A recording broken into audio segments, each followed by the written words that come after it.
அனைவருக்கும் வணக்கம். நான் உங்க குருசெல்வி கிருஷ்ணா.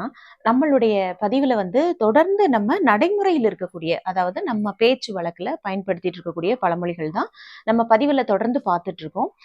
இந்த பழமொழிகள் எல்லாமே நம்மளுடைய முன்னோர்கள் அவர்களுடைய அந்த வாழ்க்கை அனுபவங்களை நமக்கு பொக்கிஷமா கொடுத்துருக்காங்க. அதனாலதான் உண்மையான பழமொழி, உண்மையான அர்த்தம் நம்ம ஒவ்வொருத்தருமே தெரிஞ்சுக்கணும் அப்படிங்கிறத நம்ம ஒவ்வொரு பதிவிலுமே சொல்லிட்டு இருக்கோம். ஏன்னா சில நேரம் பாத்தீங்கன்னா பழமொழியோ இல்ல அதனுடைய பொருளையோ நம்ம தவறா புரிஞ்சுக்கிட்டு அதை மத்தவங்க மேல நம்ம பயன்படுத்திட்டு இருப்போம் இல்லையா? அது அவங்களுக்கு ஒரு கூடுதல் கஷ்டத்தை தந்துடக்கூடாது. அதனாலதான் உண்மையான பழமொழியை தெரிஞ்சுக்கணும்னு சொல்றது. நம்ம நிறைய பழமொழிகள் வீடியோஸ் அப்லோட் பண்ணியிருக்கோம். ஸோ பார்க்காதவங்க போய் பாருங்க. தொடர்ந்து உங்களுடைய ஆதரவு நம்மளுடைய இந்த ஆலிசல் சேனலுக்கு எப்பவும் இருக்கணும் அப்படிங்கிறது இந்த தருணத்தில் ஒரு தாழ்மையான வேண்டுகோள். நிறைய பேர் சப்போர்ட் பண்ணிட்டு இருக்கீங்க, ரொம்ப நன்றி. ஸோ இன்னைக்கும் வழக்கத்தில் இருக்கக்கூடிய ஒரு, அதாவது நடைமுறையில நம்ம அடிக்கடி பயன்படுத்தக்கூடிய ஒரு பழமொழி தான் இது. அதாவது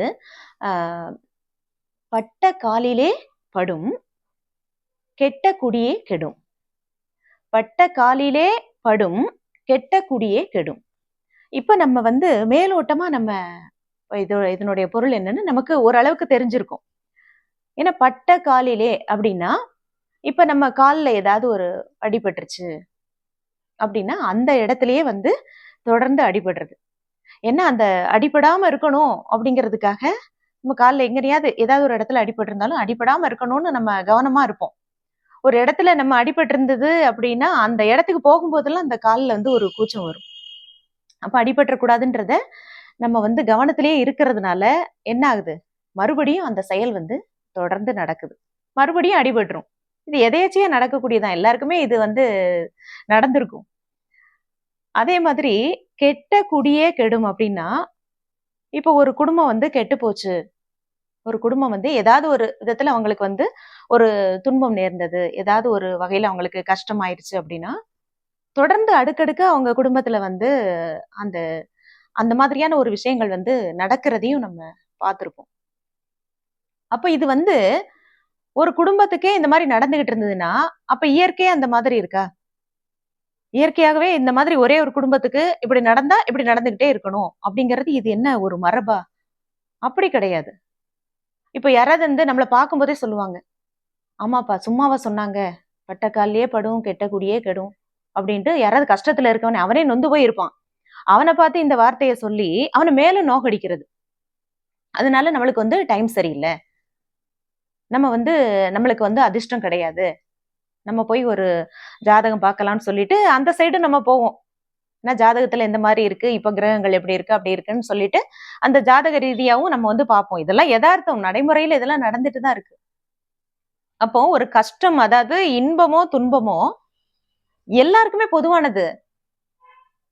எதுக்கு துன்பம் வரக்கூடிய வேளையில சிரிங்கன்னு சொல்லிட்டு வள்ளுவர் சொன்னாரு?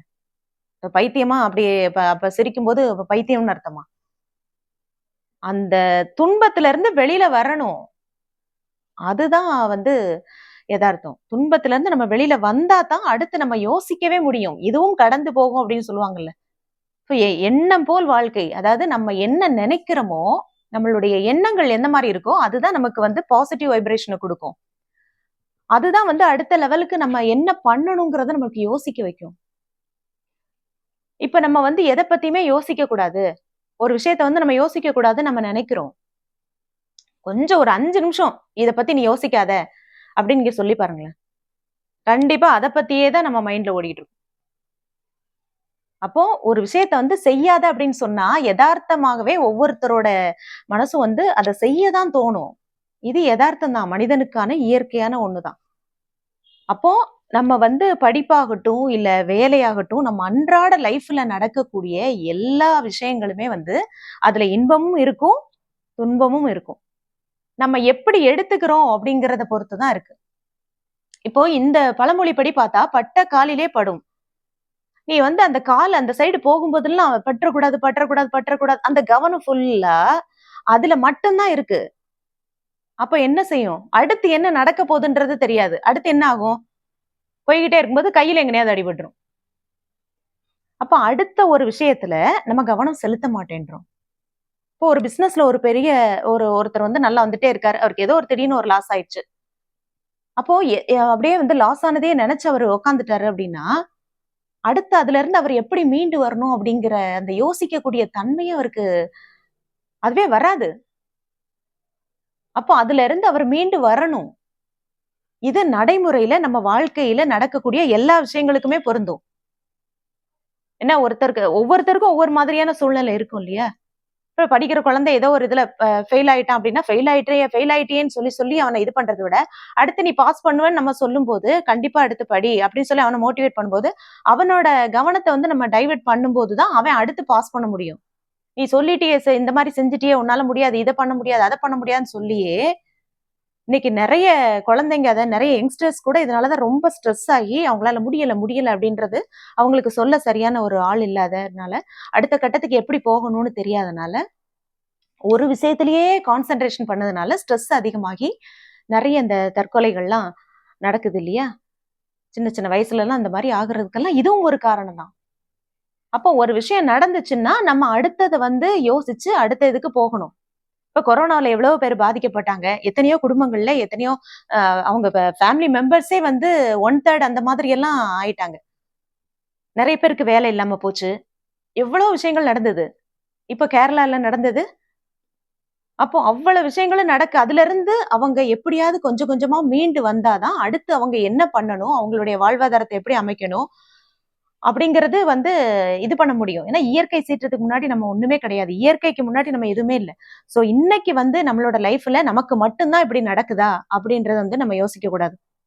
ஏன்னா ஒவ்வொரு குடும்பங்கள்லயும் ஒவ்வொரு வந்து வீட்டுக்கு வீடு வாசப்படிங்கிற மாரி ஒவ்வொரு வீட்லயும் வந்து பிரச்சனைகள் இருக்கும், கஷ்டங்கள் இருக்கும், இன்பங்களும் இருக்கும். நம்ம வெளிப்படையா பார்த்தத வச்சுட்டு இவங்களுக்கு மட்டும் இப்படி இல்ல, நமக்கு மட்டும் தான் இப்படி நடக்குது அப்படின்னு சொல்லிட்டு, நம்ம வந்து மேலும் அந்த மாதிரி இதாகும்போது நம்மளுடைய எண்ணங்களே நம்மள மேலும் மேலும் துன்பமாக்கி, நம்ம அடுத்த செயல்லயோ, அடுத்த ஒரு விஷயத்த வந்து செய்ய முடியாம, நம்மளுக்கு எப்பவுமே ஒரு தோல்வியவே குடுத்துக்கிட்டு இருக்கும்.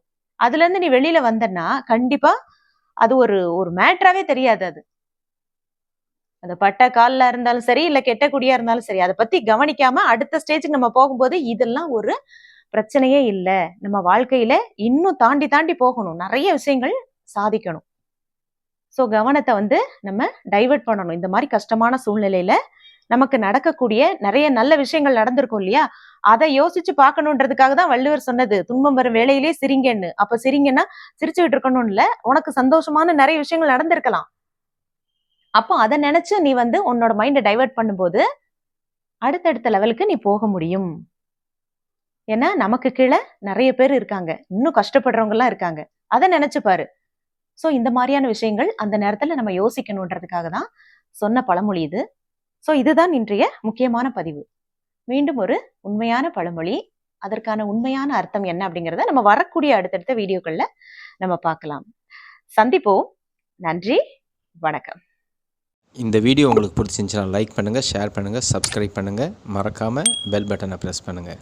தேங்க்யூ.